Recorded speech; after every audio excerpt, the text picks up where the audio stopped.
ಸರ್ಕಾರದ ಸಿಎಸ್ ವಿರುದ್ಧ ಅಸಂಸದೀಯ ಪದ ಬಳಕೆ ಮಾಡಿರುವಂತಹ ಆರೋಪ ಎಂಎಲ್ಸಿ ರವಿಕುಮಾರ್ ಅವರ ಮೇಲೆ. ಸರ್ಕಾರದ ಸಿಎಸ್ ವಿರುದ್ಧ ಅಸಂಸದೀಯ ಪದ ಬಳಕೆಯ ಆರೋಪ. ಬಿಜೆಪಿ ಎಂಎಲ್ಸಿ ರವಿಕುಮಾರ್ ಛಲವಾದಿ ವಿರುದ್ಧ ಕ್ರಮಕ್ಕೆ ಇದೀಗ ಆಗ್ರಹ ವ್ಯಕ್ತವಾಗ್ತಾ ಇದೆ. ಪೊಲೀಸ್ ಆಯುಕ್ತರಿಗೆ ಪತ್ರ ಬರೆದಂತಹ ರಾಜ್ಯ ಮಹಿಳಾ ಆಯೋಗ ಇಬ್ಬರ ವಿರುದ್ಧ ಕಾನೂನು ಕ್ರಮ ಕೈಗೊಳ್ಳುವಂತೆ ಒತ್ತಾಯ ಮಾಡಲಾಗ್ತಾ ಇದೆ. ಮಹಿಳಾ ಆಯೋಗದ ಅಧ್ಯಕ್ಷೆ ನಾಗಲಕ್ಷ್ಮಿ ಚೌಧರಿಯಿಂದ ಪತ್ರ ಬರೆಯಲಾಗಿದೆ. ಸರ್ಕಾರದ ಸಿಎಸ್ ವಿರುದ್ಧ ಅಸಂಸದೀಯ ಪದ ಬಳಕೆ ಮಾಡಿರುವಂತಹ ಆರೋಪ. ಬಿಜೆಪಿ ಎಂಎಲ್ಸಿ ರವಿಕುಮಾರ್ ಹಾಗೂ ಛಲವಾದಿ ನಾರಾಯಣಸ್ವಾಮಿ ಅವರ ವಿರುದ್ಧ ಕ್ರಮಕ್ಕೆ ಆಗ್ರಹ ಮಾಡ್ತಾ ಇದ್ದಾರೆ ರಾಜ್ಯ ಮಹಿಳಾ ಆಯೋಗ. ಪೊಲೀಸ್ ಆಯುಕ್ತರಿಗೆ ಪತ್ರ ಬರೆದಿದ್ದಾರೆ ರಾಜ್ಯ ಮಹಿಳಾ ಆಯೋಗದವರು. ಹೆಣ್ಣು ಮಕ್ಕಳಿಗೆ ಗೌರವ ಕೊಡ್ತಾ ಇಲ್ಲ, ಇದು ಅಸಂಸದೀಯ ಪದ ಬಳಕೆ ಆಗಿರುವಂಥದ್ದು. ಬಿಜೆಪಿ ಎಂಎಲ್ಸಿ ರವಿಕುಮಾರ್ ಮತ್ತು ಛಲವಾದಿ ನಾರಾಯಣಸ್ವಾಮಿ ಇವರ ವಿರುದ್ಧ ಕಠಿಣ ಕ್ರಮ ಆಗಬೇಕು ಅನ್ನುವಂಥ ನಿಟ್ಟಿನಲ್ಲಿ ಪೊಲೀಸ್ ಆಯುಕ್ತರಿಗೆ ಪತ್ರ ಬರೆದಿದ್ದಾರೆ. ಆ ಪತ್ರವನ್ನು ನೋಡಬಹುದು ವಿಜುವಲ್ಸಲ್ಲಿ. ನಾಗಲಕ್ಷ್ಮಿ ಚೌಧರಿ ರಾಜ್ಯ ಮಹಿಳಾ ಆಯೋಗದ ಅಧ್ಯಕ್ಷೆ ಪೊಲೀಸ್ ಆಯುಕ್ತರಿಗೆ ಪತ್ರ ಬರೆದಿದ್ದಾರೆ.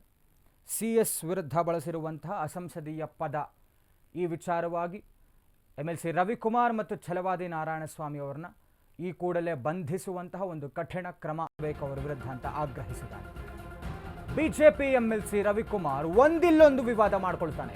ಈ ಹಿಂದೆ ಡಿಸಿ ವಿರುದ್ಧ ನಾಲಿಗೆ ಹರಿಬಿಟ್ಟಿದ್ದಂತಹ ಎಂಎಲ್ಸಿ ಜಿಲ್ಲಾಧಿಕಾರಿಗಳ ವಿರುದ್ಧ ಮಾತಾಡಿದ್ರು. ಕಲಬುರಗಿ ಡಿಸಿ ಫೌಜಿಯಾ ತರನ್ನುಂ ಬಗ್ಗೆಯೂ ವಿವಾದ ಮಾಡಿಕೊಂಡಿದ್ರು ರವಿಕುಮಾರ್. ಮಹಿಳಾಧಿಕಾರಿಗೆ ಪಾಕಿಸ್ತಾನಿ ಎಂದಿದ್ರು ರವಿಕುಮಾರ್ ಅವರು. ಈಗ ಸರ್ಕಾರದ ಸಿಎಸ್ ವಿರುದ್ಧ ಅಸಂಸದೀಯ ಪದ ಬಳಕೆ ಮಾಡಿದ್ದಾರೆ ಬಿಜೆಪಿ ಎಂಎಲ್ಸಿ ರವಿಕುಮಾರ್. ಹೊಸದೇನಲ್ಲ, ಒಂದಲ್ಲ ಒಂದು ವಿವಾದ ಮಾಡ್ಕೊಳ್ತಾನೆ ಇರ್ತಾರೆ. ಈ ಹಿಂದೆ ಡಿಸಿ ವಿರುದ್ಧ ನಾಲಿಗೆ ಹರಿಬಿಟ್ಟಿದ್ರು ಎಂಎಲ್ಸಿ. ಕಲಬುರಗಿ ಡಿಸಿ ಫೌಜಿಯಾ ತರನ್ನುಂ ಬಗ್ಗೆ ಒಂದು ವಿವಾದ ಮಾಡಿಕೊಂಡಿದ್ರು.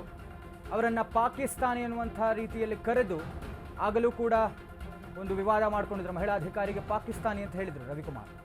ಇದೀಗ ಸರ್ಕಾರದ ಸಿಎಸ್ ಚೀಫ್ ಸೆಕ್ರೆಟರಿ ಅವರಿಗೆ ಇದೀಗ ಒಂದು ಅಸಂಸದೀಯ ಪದ ಬಳಕೆ ಮಾಡಿದ್ದಾರೆ ಎಂಎಲ್ಸಿ ರವಿಕುಮಾರ್. ಶಾಲಿನಿ ರಜನೀಶ್ ಅವರಿಗೆ ಈ ಹಿಂದೆ ಕಲಬುರಗಿ ಡಿಸಿ ಅವರನ್ನು ಪಾಕಿಸ್ತಾನಿ ಅಂತ ಕರೆದಿದ್ರು ಆ ಮಹಿಳಾ ಅಧಿಕಾರಿಯನ್ನು.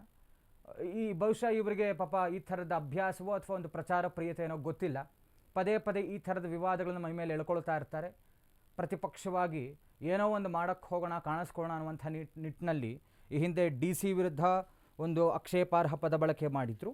ಇದೀಗ ಸರ್ಕಾರದ ಚೀಫ್ ಸೆಕ್ರೆಟರಿ ಶಾಲಿನಿ ರಜನೀಶ್ ವಿರುದ್ಧ ಕೂಡ ಈ ಥರದೊಂದು ಅಸಂಸದೀಯ ಪದ ಬಳಕೆ ಮಾಡಿರುವಂಥದ್ದು.